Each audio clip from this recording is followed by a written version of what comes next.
let's go from there. Will that work, do you think? Yep. Cool. All right, well, maybe I'll start. My name is Rose Huson, and I'm co-hosting this with Brendan Murphy. This is a live session with Doug Belshaw in conjunction with Open Online Education, which is a year-long experimental MOOC for educators. We have over 100 people in this so-called MOOC, but it's actually an open learning experiment. And Doug Belshaw has been so kind to agree to come and have a chat with us today. And he's also prepared some things for us to take a look at to trigger us to talk, hopefully. So, Doug? Thank you very much. So I just want to make sure that we've got everyone's voices heard before we start. So when people start speaking, people can recognize the voices. So you've heard Rose there, and Stefan. Do you want to introduce yourself? Yes, Stefan Schmidt here. I'm an educational technologist for a large corporation in Germany, and I'm kind of the background host. We're using my system for tonight, and at least it's tonight my time. And yeah, right.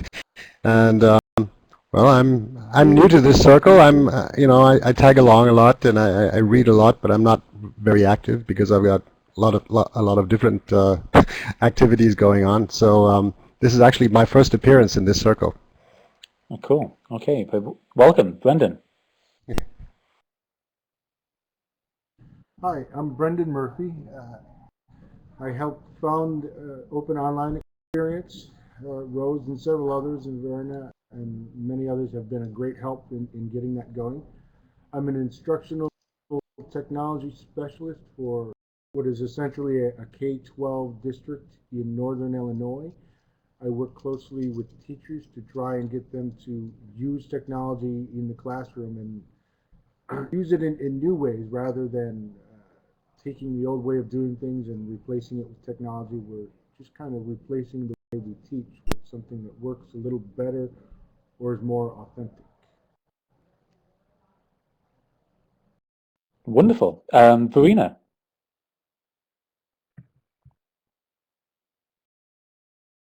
Hi, I'm Verena Roberts. I'm from Calgary, Alberta, Canada, and I currently am the acting Chief of Innovation with CAN eLearn, which is the e-learning and blended learning association being formed in Canada, but it's more of a voluntary role at the moment, shall I say, and usually I'm spending my time consulting and helping in e-learning and open learning opportunities and projects.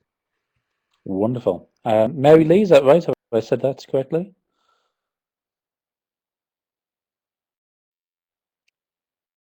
That is correct. I'm Marilee Scallis. I'm actually the instructional designer at Muskegon Community College in West Michigan, in the United States, but I'm actually talking to you from Mary Point, Virginia, because I'm actually right now a little bit on the road. And I saw the invitation to start this up, and I thought I'd just jump in. I deal with all the faculty there in the Muskegon Community College environment. Wonderful. Welcome. And Ian. Hey everybody, my name is Ian O'Byrne. I'm an assistant professor of educational technologies here at University of New Haven in West Haven, Connecticut. Looking forward to looking and listening and learning with everybody else here. Excellent. And Julie Balin is on the line, but she is having problems with her microphone and her video. Excellent. So welcome everybody. My name is Doug Belshaw. I work for the Mozilla Foundation. I used to work on open badges predominantly. I now work on a web literacy standard that Ian and Rose and some other people helped create. I want to talk today about two things, well, potentially two and a half things. So the first one is kind of digital literacies, broadly speaking. The second one is a web literacy standard, the thing I've just mentioned. Just give a bit of background about that. And the third one is about open badges, but I don't want that to be the main focus of what we discuss today.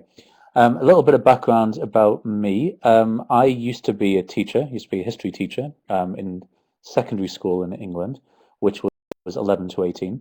I then worked in higher education for a bit while I finished off my doctorate. And then since 2012, I've worked for the Mozilla Foundation on a kind of a global basis, but I'm based here in the northeast of England, in a county called Northumberland, where all the castles are. They're all falling down, but it's a wonderful, wonderful part of the world, even though it is a bit cold at this time of the year. So if I just share my desktop here, if you can just tell me, someone, whether you can see what I'm seeing now, which is Digital and Web Literacies, which is a web maker thing that I created. Can everyone see that? Yep. Excellent, cool. So just a bit about what I've just created here. I didn't want to just march you through some slides because that can be a bit tedious. I wanted this to be more of a conversation. So I put together something which is more of a prompt and a resource for you to dig deeper into later. So this is something which I've created with Mozilla's web maker tools, and this particular tool is called Thimble. Let me just show you what that looks like behind the hood. This is the web page made using the building blocks of the web, which is HTML, CSS, and JavaScript. This one in particular, if I just click on Remix, you'll be able to see that this particular tool, which Mozilla has created, called Thimble, it has the code editor on the left-hand side when it loads up. On the right-hand side, it has the preview window, and you can see some of the code comments in there. So I've just repurposed someone else's make, as we call them, and in here you can see the final result. It looks like this, and it's a great way of learning some HTML and CSS and a bit of JavaScript as well. So on here, I'm just going to, a quick introduction. If you have that mouse over there, and I've said that my name is Doug Belshaw, and if you click on that link, it'll take you to my About Me page, where it's got links to pretty much everywhere I am online. Right now, I'm kind of sworn off social media for a couple of months, but usually I'm very active online, and you can find out more about me there. 3 sections. Well, first of all, talk about digital literacies. 2 things you might find of particular interest. The first one, last year, and when I was finishing off my thesis, I did a TEDx talk on the essential elements of digital literacies. And the other thing which you might find useful is my doctoral thesis, which is online in full there on a wiki. You can download it in PDF, etc. Chapter 9 is what we're going to focus on mostly today, and that is because that contains those essential elements of digital literacies that I was talking about before. But I don't want to hog the mic, so what I'm going to do is I'm going to turn this over to anybody who wants to just kick us off by saying, when I throw the word digital literacy or digital literacies out there, what's the first thing that comes to your mind? I'm gonna poke Ian because he's the last one in, so you're gonna have to say something, Ian. That's not fair at all.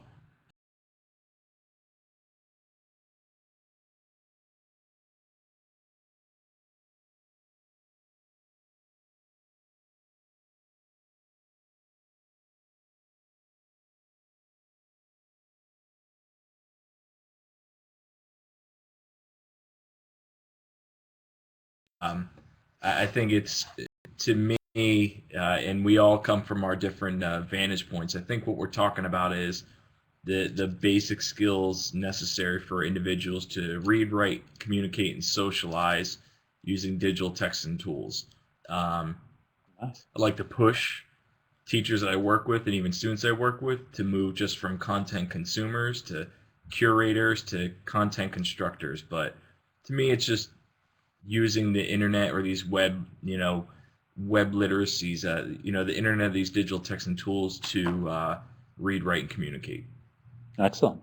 So does anyone want to riff off that? Does anyone disagree? Does anyone want to kind of just build on that as a definitional kind of thing? Is there anything you want to emphasize? Anything you want to push back on? But I'm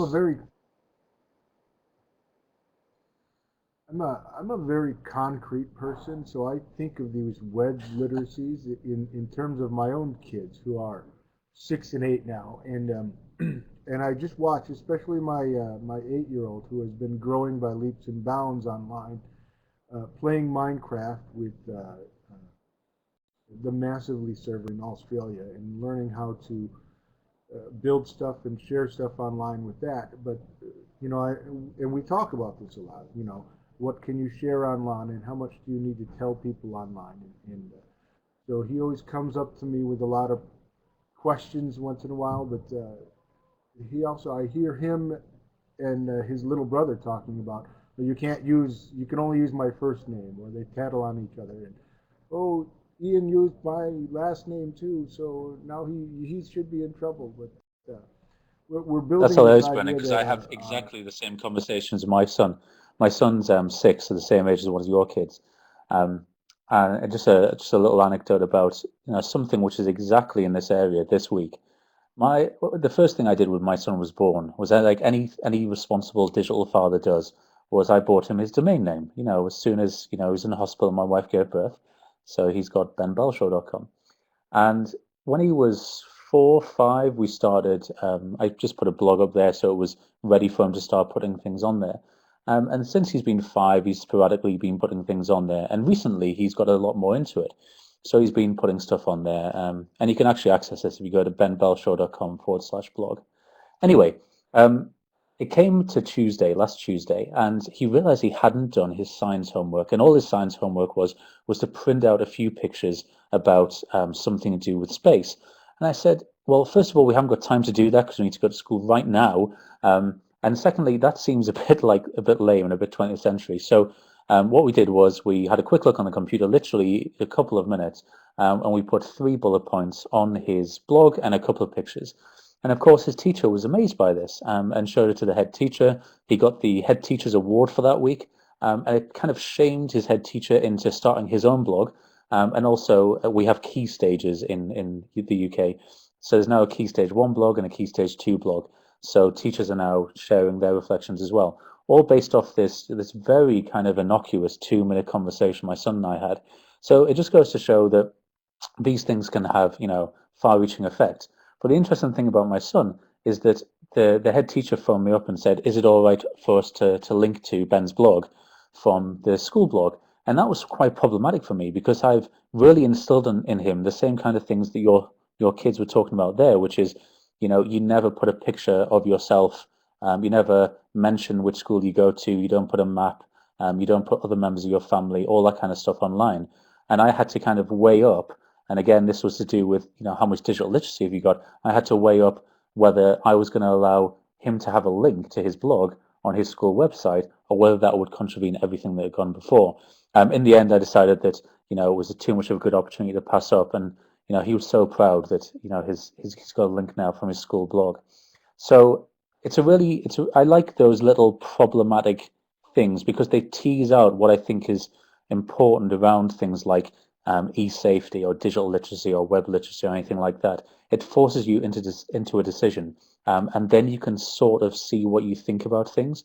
Because, like you said before, it's all about being practical. Like you can write, like I did, thousands and thousands of words on a particular topic, but when the rubber hits the road, what do you actually do? And that's why I like actually having practical examples. Doug, Has anyone else got actually, any? you hit on several points there, and I'm going to just verbalize it, and somebody can type it so that while I'm talking, I don't lose that. One, you pointed out that last minute thing, and I do want to poke Stefan to answer on that because he's the biggest fan of doing things last minute, and for some reason, it actually works better that way for him. So there's that topic of, you know, that was a perfect example, and the fact that you as a parent, think of all the hidden curricula that you just taught your son by doing it that way. Yeah, you helped your kid last minute. I mean, I've done this multiple times with my kids, to the point that I've got 2 sons, one who's very for it, and the other one who's very against it, who thinks that's cheating. But is it really cheating? Because it's creative and it's working under a tight deadline, which what real life is all about. And then the second one that you mentioned is that whole safety issue of identity online. And I think Ian also wanted to talk about that. He said he has a question. He wrote that in the chat. So I'm guessing that's the area that he's talking about. I think about 2 weeks ago, I was on a different panel with a group of educators from Canada, and there was a lady who talked about having preschool kids blogging and posting stuff online, and they can't even read and write yet, and that they're already involved in online. And so the whole issue about ethics and how do you bring kids into the online world at that age, and she felt very strongly it was a necessity, because if you don't teach them the proper ethics at that age, that's when things go wrong. So okay, so I just wanted to point out the 2 subgroup areas that you kind of triggered there that I hope somebody talks about as well. So, Okay. Stefan, your cue. Yeah, my cue. Well, maybe I need to point out one thing before I go on another tangent here. I seem to be the only one not working with children at all, except at home. I have two kids, 9 and almost 5, so I have the same issues there. But my work concentrates on vocational training mostly. So these people I work with, I train online, and their background is actually not very social media oriented. They have IT backgrounds. They know how computers work. They actually know how to take them apart. And what we really do is we send them out into the web and try to get them to work and learn there, which is completely new for them most of the time. And this is where my focus on digital literacy actually goes to. And we improvise a lot, which is something I think that's what Rose was playing on. And often we don't know where it's going to take us. The group of people takes us along the way while they find out how things work, how they learn together, and quite often we stumble across things we never thought about when they find out how to collaborate all of a sudden.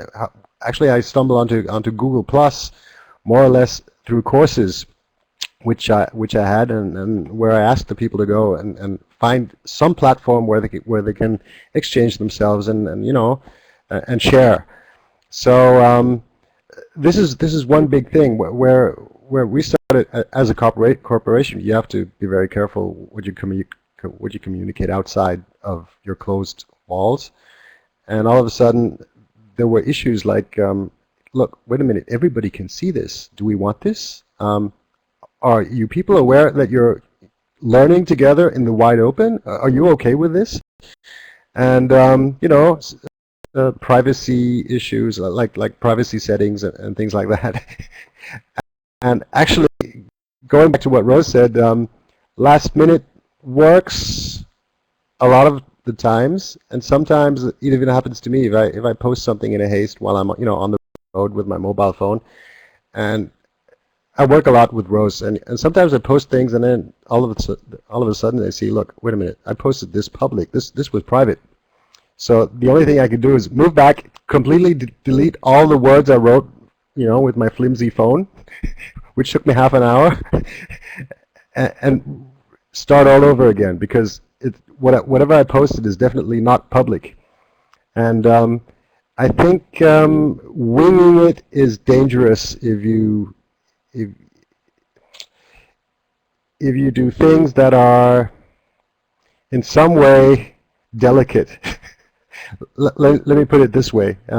So I think there's different levels of being web literate. It's one thing knowing what you're doing and being able to anticipate what can go wrong and finding a secure place to work. And the other thing is trying to find a way to communicate that is that transports content without endangering yourself being publicly I don't know. Let me say humiliated in the worst case. So this is my focus on web literacy at the moment. So I'm quite far off from the very basic views you have when you talk about children, where it's really bringing up, socializing people. Is socializing the right word? I'm not sure, but enculturating them for living on the web. That's if you get my drift. Absolutely. What I find really interesting there is that depending on the particular context, whether it's a university setting, whether it's at home with kids, whether it's pupils or students in a classroom, whether it's corporate training, there's skills which are in common to all those different settings, but there's also very different things which we need to either foreground or background. And so it makes it very difficult, I think, to come up with like one definition of digital literacy to rule them all. And that's certainly the problem that I had when I was, for example, writing my thesis. Like how do you, when people are talking about all these different parts of digital literacy, how do you actually come up with one definition? So in the end, what I realized was that there's actually some core parts of digital literacy which are really important. Well, first of all, it's never digital literacy, it's digital literacies. There's multiple different literacies involved here. And secondly, that because the context is always different, you kind of have to reconfigure these elements. They're almost always important, but sometimes some need foregrounding and some need kind of backgrounding. So something, and I've done several presentations on this, but if you have a look at chapter 9 of my thesis, I kind of explain this a bit more depth. And the 8 essential elements of digital literacies that I identified from doing a huge kind of literature review were the following. So there was kind of the cultural aspect of it, the cognitive, the constructive, the communicative, confident, creative, critical, and the civic. And it's interesting because I'm currently writing something for DML Central, which is the MacArthur Foundation's kind of place where they allow bloggers to talk about things to do with digital media and learning. And I'm talking about the importance of coding. And I think a lot of it is to do with these different types of elements, the fact that you feel like you've got agency over a digital landscape. And the thing which Stefan talked about before, the kind of not recommending doing things last minute.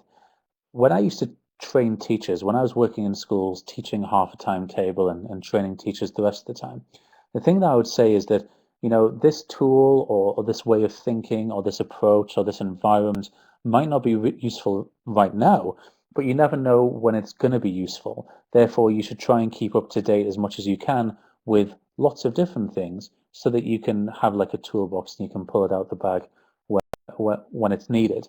But at the same time, and this is why it's always a spectrum in terms of digital literacies. It's never you get to a state where you say, well, oh, well, now I'm digitally literate, so you know that's me for the rest of time. It's always like a continual updating process. And the other thing you need to do is to beware of the affordances and what's behind all of this stuff. I was at a conference which was the kind of conference I used to go to when I was a teacher, a classroom teacher. And the difference between me then and me now is that I'm very aware that because of budgetary constraints, the kind of free software which we used to use when we were teachers, and teachers still do use that because there's no money there. Some of that is because it's open source and because that kind of freedom is built into the tool. But sometimes it's because the company behind it hasn't come up with a business model yet. Sometimes that's okay. So like Twitter, for example, free tool, you know, they came up with a business model later, 25 billion pounds valuation, whatever. Sometimes though, they never come up with a business model, which means that they don't exist anymore. They have to pull the service. And if that's before the end of the academic year, then you've got huge problems. So part of digital literacy is being able to look under the hood and seeing what's going on, not just with the tool itself, but what it's built upon, all of the assumptions and all of the kind of affordances which are built into that tool. And none of this is easy. And it's very easy to stop at the surface level and to think, well, you know, I know how this works, but it's always a process, however far you are on in renegotiating that kind of literacy that you have. And I find digital literacy in particular particularly problematic because the digital part of it, you never really know what it pertains to, which is why I much prefer talking about web literacy, which we'll talk about in a moment. But does that resonate with anybody? Am I talking sense, or does anyone kind of disagree and would want to argue against that? You are, and I'm purposely disturbing the screen by changing stuff around because I wanted to provoke someone's reaction, and Ian was the first to react.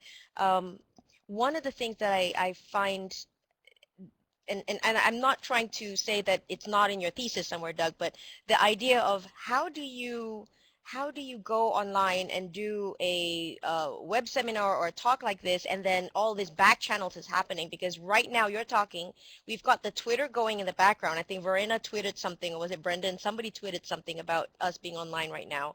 And we've got the chat box going. And, you know, if I were to now put in this little squiggly place you and say, okay, guys, just whatever as Doug is talking, put up your thoughts, which we did do that, I think, for the first 2 sessions, Brendan. Remind me, was that right? When we had the first 2 talks for this open online education MOOC, we had the whiteboard going, and we just wanted people to continuously spit out whatever that was going on in their mind while the people were talking online. And so that's a whole different literacy, to be able to have multiple back channels happening simultaneously in a visual mode, in a Twitter mode, in a chatting mode. That's ADHD, really yes, interesting. Ian. So that's How really would interesting. you Just to come respond to back on that? that really quickly, Rose. So that's very interesting, because what Howard Rheingold, for example, would say there is that that's kind of a literacy of attention. So I can remember when I first joined a Mozilla call, and Rose, you'll be aware of this, and you too, Ian. The things that we use at Mozilla, because it's a distributed kind of way of working, is we use something called Etherpad, which has kind of a text area like Google Docs and a chat thing, and there's other things going on at the same time. And it's very easy in a new environment, even like Adobe Connect, which is quite well structured. It's quite easy to feel lost at sea. And the reason for that isn't because, these tools are particularly hard to use, but it's because you don't particularly know where to pay attention, and what it is that what it is that's important. So someone might say something in the chat, and it's difficult to know, if you haven't got the experience, as to how important that is compared to what's going on the screen, what's going on the whiteboard, what's going on Twitter. And so you eventually build kind of a heuristic, I suppose, a way of working over time, just through experience and immersion, as to what things you should pay attention to and what you shouldn't. The trouble is that you have to keep on tuning that heuristic, because things change over time. So, the importance of certain channels and certain networks and certain ways of doing things ebbs and flows, and becomes more important at certain times of the year, and more important as certain people go into those channels. So it's one of those things you pretty much only learn by experience, but it's something which it's really helpful if you can look over someone's shoulder, which is the thing that I think I miss most about working from home. I never get the chance to look over someone's shoulder and say, what did you just do there? And why did you do it? And what tool are you using for this? It's the difference between being able to have a casual chat and just pointing something out, as opposed to having to schedule that kind of interaction. So I think it is about kind of a literacy of attention, as it were.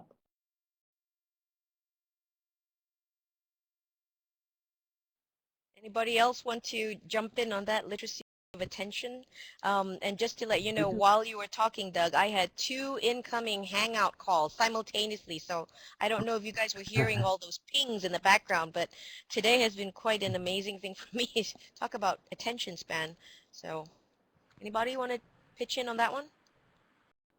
It really does change a lot. The back channel was always a huge bonus to meetings, because one person tends to dominate the talking in meetings, but it gives other people the ability to interact in the meeting and make comments without necessarily interrupting that monologue. And I see, at least in my own life, the meetings are really changing a lot, especially these online type of meetings, because I love having the video, being able to see people. I remember a couple of years ago, I was working from home for a company, and we had a weekly meeting, and it was horrible, because I could never pay attention. I was always falling asleep or getting on Facebook, because it was a voice coming out of the phone, and I didn't have a whole lot of, I was a very low level employee, so I didn't have a whole lot of input into it anyhow. But as we move in here with the ability to see people and the ability to back channel, even if I'm not the main focus, the back channel allows me to put in my comments without necessarily having to interrupt.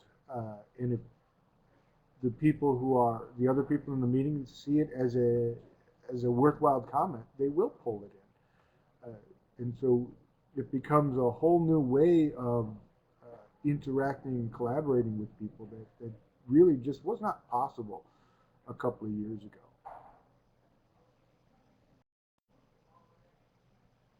I'm gonna be devil's advocate here. So, Brendan, you're in schools. You're a school administrator, and you're totally open in all of this. How do you handle it in the classroom? I'll give you an example. I remember last year I got called in an emergency. The school called me, my younger son, and he's a senior in high school. He got quote unquote caught cheating. And then after investigation, what it turned out, it was not cheating at all. He was taking an online exam, and he had wanted to have multiple screens only because he needed to have the timer on because he forgot his cell phone at home, and or rather he wasn't allowed to have the cell phone in the exam hall, and he doesn't have a watch, and he just tried to turn on the timer on the computer so that he could time himself through the exam. But the substitute teacher, who was not a techno-savvy person, took it that he was trying to quote-unquote cheat, and did not allow him to sit in the examination hall. So, you know, that's an extreme example of, and then, you know, parents had to be called and whatever, and you know, it was his word against everybody else's, and the teacher and the other teacher to come in, whatever. But the point is, so here we are, we're educators, and we believe in this stuff, but how do you implement it actually? You know, that sounds like a pretty clear case of lack of digital literacy on the teacher's part. But you know, and that is part of that is a big part of my job, is I'm teaching my teachers to be digital literate. And you know, there's so much stuff that goes on in my schools that my teachers are doing that they aren't sharing because they're not sure if they're able to, or they're afraid to. Um, and I see it as part of my job to help them learn how to share safely and responsibly, just like I'm teaching my kids how to share online, um, without, you know, still being safe. I need to teach these teachers a lot of the same things too, and you know, the same lessons. Like we were talking earlier about not putting a name with a face with a picture, and that kind of stuff. And those are the things I was teaching my teachers just last week. They're starting blogs for their students, and I said, let's write down the rules for your class. Uh, you can have pictures up, but you can never connect a picture with a name.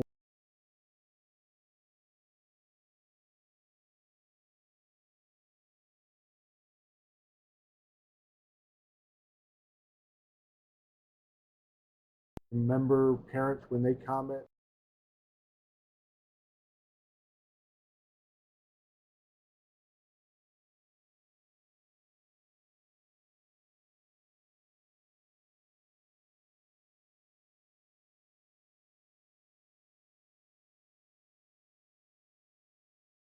They have to know those same rules and follow those same rules, and you know, and we're starting with those safety rules.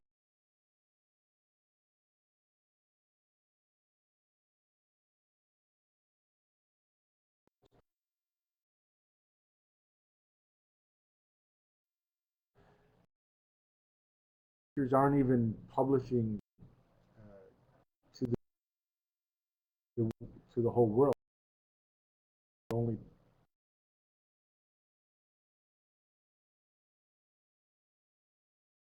parents and students can see. But at least we're starting on that right track of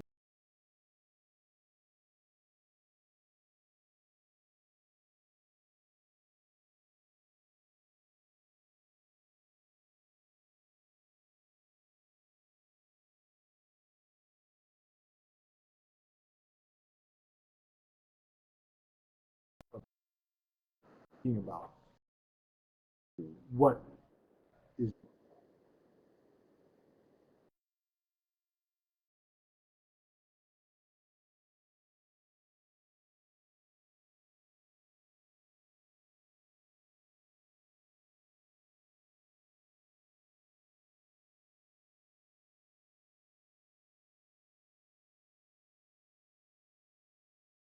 And all of a sudden, somebody, often a young upstart says,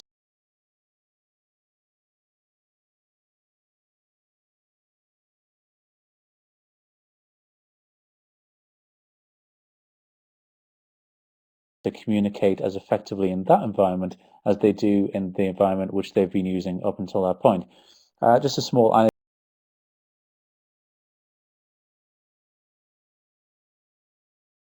and teaching myself. And there was one teacher,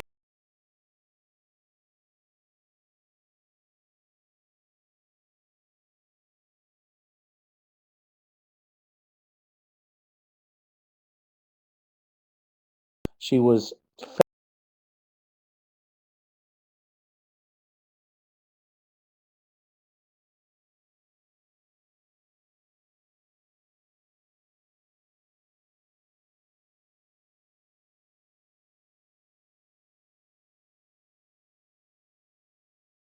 how to print to the network printer. She just thought it was so low level that no one would be, spend any time showing her how to do it, that she kind of, neo-Luddite kind of tendency. And what actually happened was, as a result of that, when I kind of just connected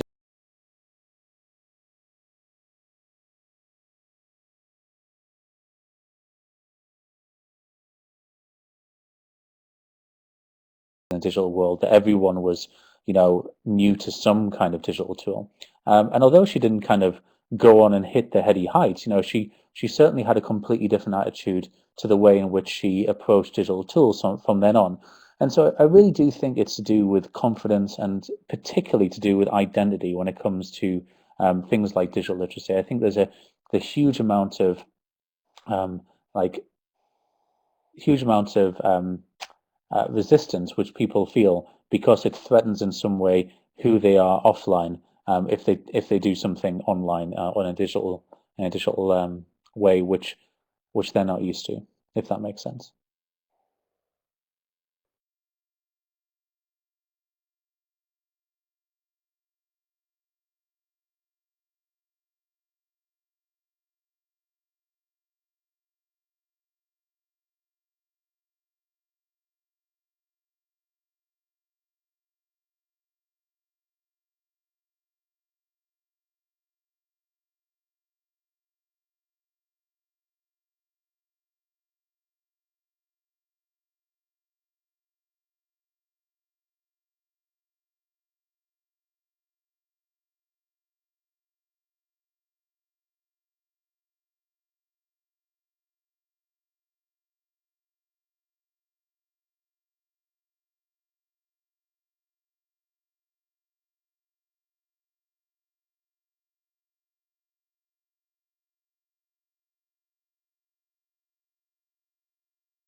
Talking about me, outside of the walls of the session. So as soon as I close that door to my session, I'm presenting my materials, people could be talking online about me. And I'm like, it's 2012, 2013. They're already talking about you. And it's sort of like if I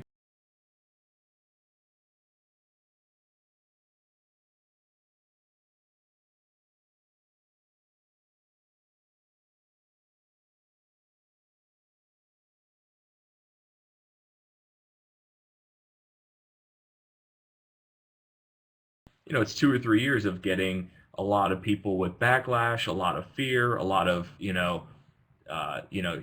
understand, you don't know how to protect the people. This is an opportunity for us to expand beyond using these tools. So there's a lot of dispositions and inter and intrapersonal relationships trying to get people to use these literacies, to use these standards and these skills.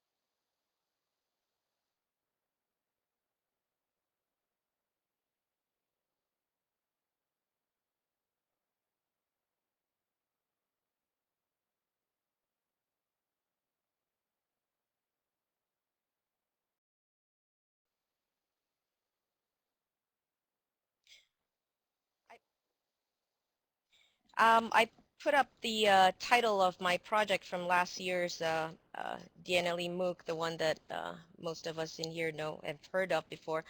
Step by step, it's an acronym, Solving Technophobia by Stimulating Technophilia. So the idea that people are very phobic about technology, what you said, Doug, it really resonates.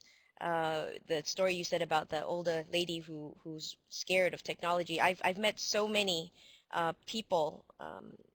I think the very first time I met somebody who had a tremendous was a freshman in college many years back in the 80s, and this lady, she was the manager of a department in what would be equivalent to like a department store, but owned by the university.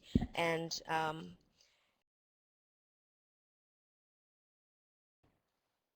become a technical department, otherwise she would be forced to retire early. So 3 and 2 years short of her retirement age, and she was literally by the new general manager of the company, who was at that point 32 years old, given 3 months, either change your department to be totally online, which meant, you know, advertising on the spot, learning Photoshop, PageMaker, whatever. And that was my first campus job. The interview was very simple. I walked in and she said, "Do you know how to use a computer?" And I had no clue what the question was about. I just said, yeah. And then began a 3-month agonizing but wonderful journey.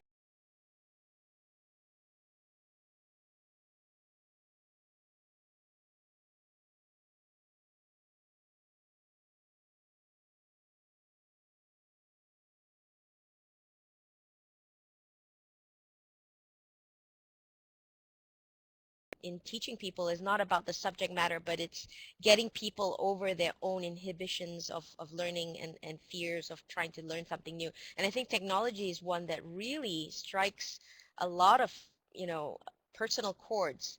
I'm actually coaching 2 people right now. I do these sort of online coaching things. One is, it's actually a paid position. I'm coaching a CEO in private and in confidential background. To the public, they have no clue that I exist. And the other one is not a paid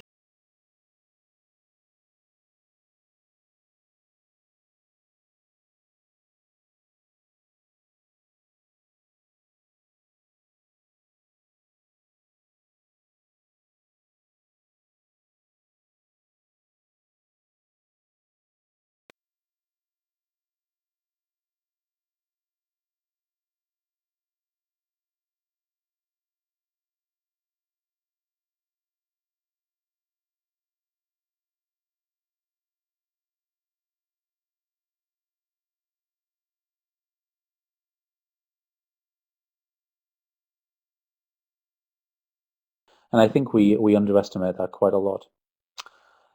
Okay, so I just want to move on to web literacy, and I think it's important to draw a distinction here. So I'm just going to share my screen again, and I'm going to put it full screen just so you can see what I'm getting at here.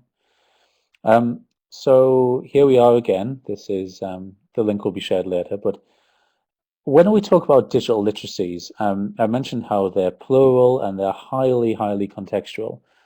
So whether you're talking about kind of a university,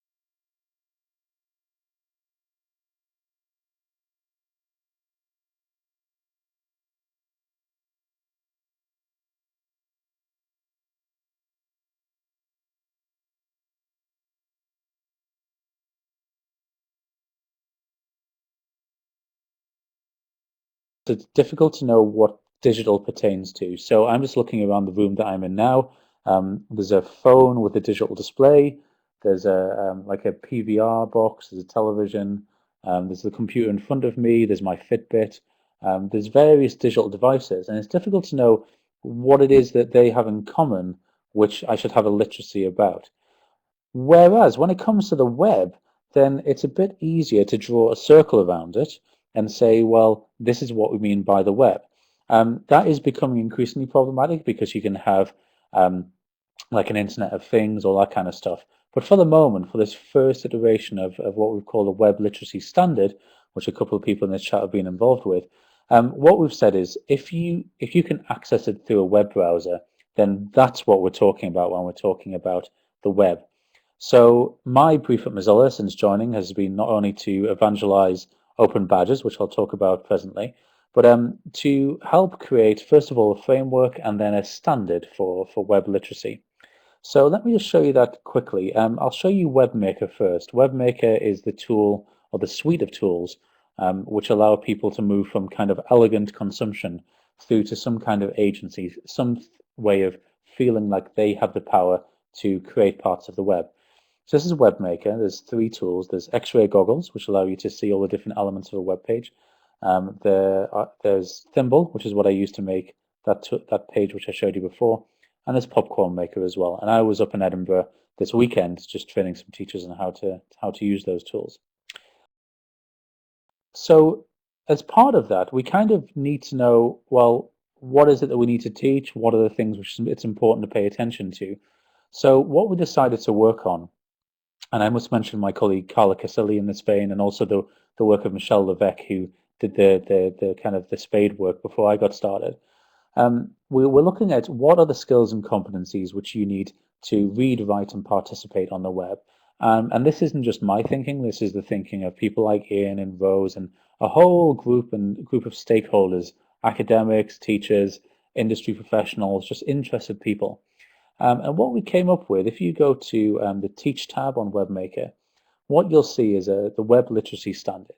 So this is the first iteration of a specification towards a standard. 3 strands: exploring, building, and connecting, effectively reading, writing, and participating, with competencies underneath each of them. So I'm just exploring, we've got navigation, web mechanics, search, credibility, and security. Under building, we've got composing for the web, remixing, design and accessibility, coding and scripting, and infrastructure. And under connecting, we've got sharing and collaborating, community participation, privacy, and open practices. But then underneath each of those, and I won't read these ones out, under each competency, we've got a series of skills. And it's one of those things where when it's there and it's already a thing which exists, it looks like the most obvious thing ever. But as Rose and Ian and anyone who is involved with this will tell you, the process of finding the right words, of identifying the right skills and competencies, putting them in the right order, grouping them in a way which makes sense, trying to make them be focused on action rather than just knowledge by putting verbs in there, is a big bit of work. It's hugely problematic. So this web literacy standard exists to structure the things that we're doing at Mozilla around WebMaker, but also more generally, so that instead of there just being frameworks and frameworks and frameworks, people can come together to iterate and build upon this particular standard so that we can make it as good as possible. And so we end up with some kind of distributed curriculum so that people can learn how to get better at reading, writing, and participating on the web in a way which everyone agrees on and which anybody can help make better as they go along. So I'm going to give you a chance to just to have a look at that and digest it. It's available at webmaker.org/standard, but I'll be interested in anyone's first reactions. I'm interested in what Rose and Ian and anyone else who's involved in helping create that standard have to say, and just what you think the value is there. If you think there's no value, that's fine as well. But I'll just pause there just to hear people's reactions to that.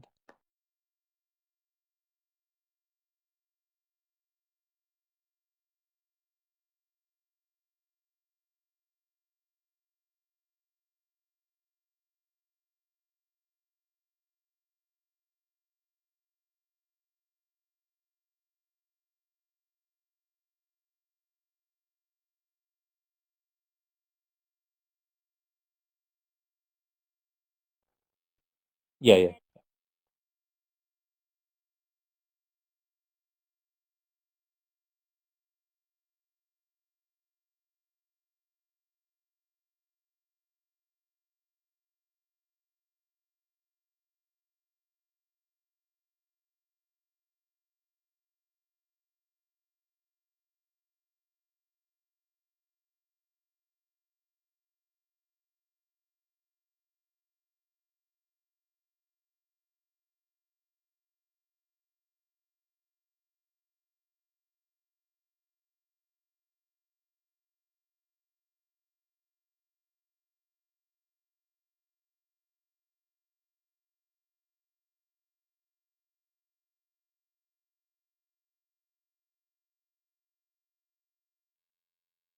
Yeah. No, absolutely. And actually, something which I think we might focus on is exactly that kind of terminology and making it as friendly as possible. Sometimes you don't want to lose the nuance in words, like, especially when I'm writing for a general audience. What I'll try and do is to try and use common words and just general parlance as much as possible, and try and make it so that I don't use words which are UK specific or domain specific. But I think it's important to throw specific words in there. So I'll often use the word agency or media, something being mediated, and it's worth kind of teaching people words which they can use to explain to other people. But I think what you're saying there is basically these are words which these are things which can be explained in several ways. The thing I've just put in the chat there is that the Hive networks. In fact, I think I've got this T-shirt on today. Yes, I have. Hive networks have.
That the notion of what constitutes a text has changed, that the web is the world's largest public resource, and that you need to be able to access them and feel like you've got some kind of agency. That means you can, read and write it.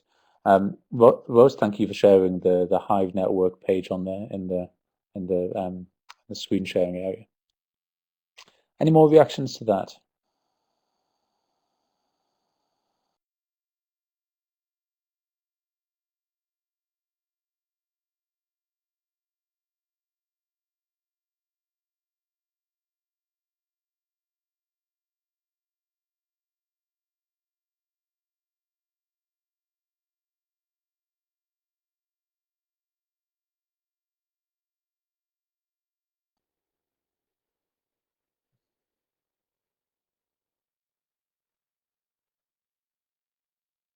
I think Brendan's having some audio issues. That's a shame. But I think what Brendan was saying there, just because he's having some audio issues, is absolutely right. We're not saying that, hey, we're just conjuring this out of thin air. This is informed by the work of academics. This is informed by stuff which has gone before. So, like you say, we're not pulling this out of thin air. It's not a rabbit out of a hat. It's very much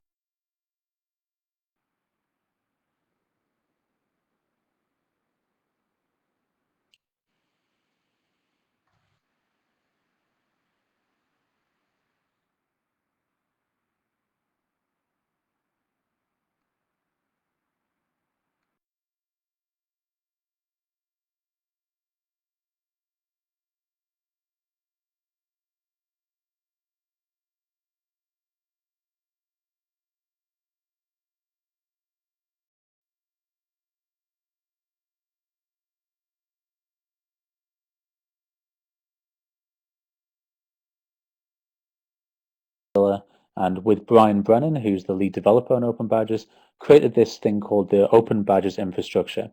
And all the Open Badges infrastructure, or OBI, is a standard, again, for people to be able to display and share and exchange digital credentials in a way which is recognized, which can be trusted. So, we've had digital badges for a long, long time. Ever since we've had the web, we've had people who've had badges for skill points or experience or showing that they are affiliated to a certain network or, web ring, whatever it is. And that may include But we've never been able to video entirely. or animation or web text.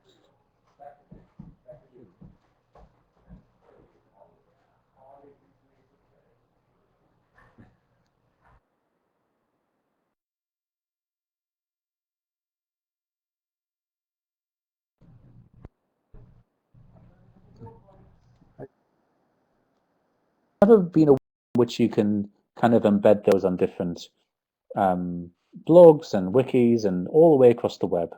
But now what Open Badges allows you to do, and I've got a favorite image for this from Kyle Bowen at Purdue University. What it allows you to do is to put metadata into a badge. And if you don't know what metadata is, then metadata is data about data. So for a badge, it's things like the name of the badge, who issued it, who it was issued to, what you had to do to get it, if it's aligned with any standards, like the Web Literacy standard, is it tagged, anything like that. So that data is actually in the digital image itself and is unique to that particular earner. So I can't, for example, steal Ian's badge for amazing hair growth because that wouldn't work and it wouldn't go in my badge backpack. It would just reject it. So Open Badges allows you to credential all the things which it was really difficult to credential before. Anything professional development opportunities to things to do with digital and web literacies, to attendance at things, anything like that. And the learner is always in control, which means that you can show all those different facets of you online in the same kind of way that you can do offline. And so when it comes to displaying your skills around digital and web literacies, then it's worth having a look at Open Badges because anybody can issue a badge for absolutely anything, which means if you're starting some kind of program, if you're looking to align with the Web Literacy standard, then you can create badges for that, which means that we can lead to some kind of distributed curriculum, not just for the Web Literacy standard, but for pretty much anything at all, which I think is fairly revolutionary and entirely awesome. Any questions about Open Badges?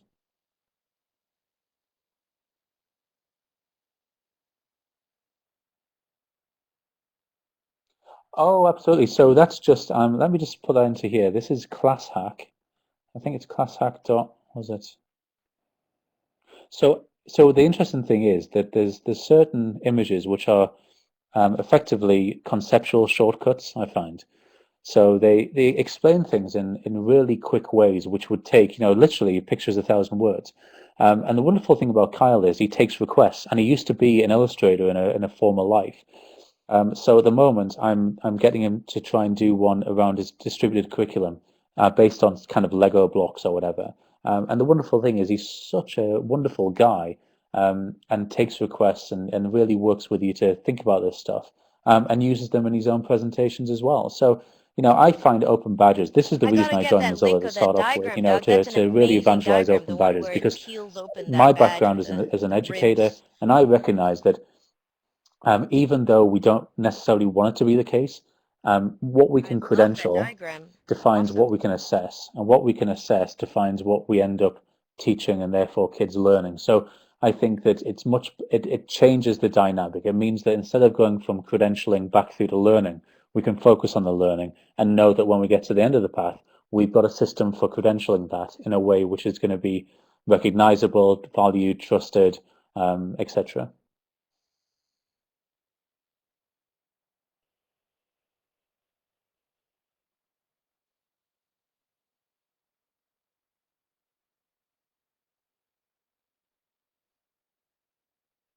So I'm going to slightly avoid that question by saying that, like William Gibson said, like the future is already here. It's just unevenly distributed. There are already people doing this. There are already schools which have an entirely games-based learning curriculum. There are schools which, are issuing open badges and mixing those up with traditional credentials. There are forest schools. There are schools like in San Francisco where you can learn just through making. Like this stuff already exists, it just doesn't exist everywhere yet. And I suppose kind of the subtext of your question is how can we get this into mainstream education? And the answer is hopefully by 2020, I would hope.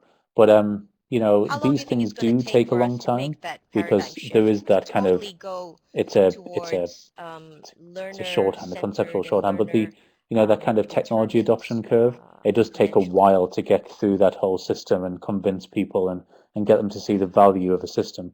Because even if it is several years old for us, it's brand new and revolutionary and completely different for people who are coming to it for the first time.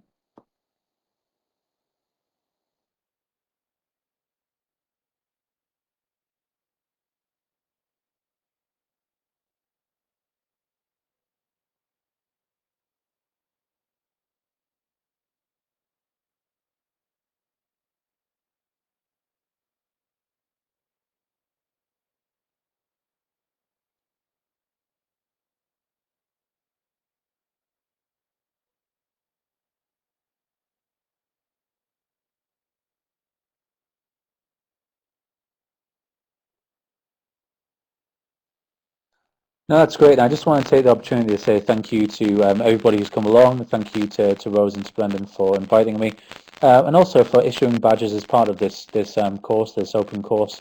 That's a great thing to do. In fact, I really liked the one that you'd issued around. You must have had an issue Well, with an it's earlier almost 3 session, o'clock, and and it was kind last of like words. Anybody have any last burning a questions comedy to badge ask saying that I Doug? survived the crash. Was. I sent that to some of our designers at I Mozilla got a to say, private look, this message is a from really nice, Vaughn fun just now. He badge. was It patching in helps from make Fiji. light of He some had technical problems bandwidth that they had. problems, so So I love that. he apologized. He sent me a email. They don't have very good internet connection out there, but we do have quite a following out in Fiji Island. I discovered earlier this year. So. Okay, well, I'm just going to say thank you once again for inviting me. I'm always available, definitely through email, doug@mozillafoundation.org. I'll always respond to your email. I'm not on social networks until the new year, but when I am back, then you're very welcome to connect with me on Google+. I'm just plus Doug Belshaw. I'm on Twitter at @DAJBelshaw. So I look forward to connecting with you, and if you've got any questions, don't hesitate to follow up with me. Thank you.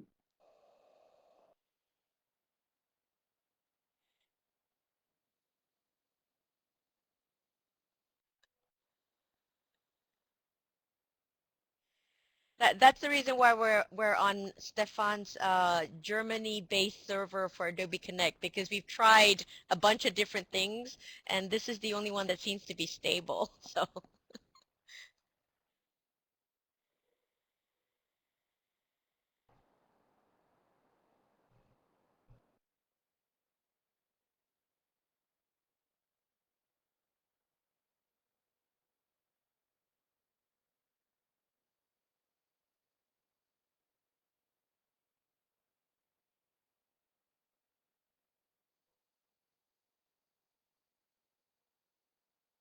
Thank you, Doug. Thank you for coming.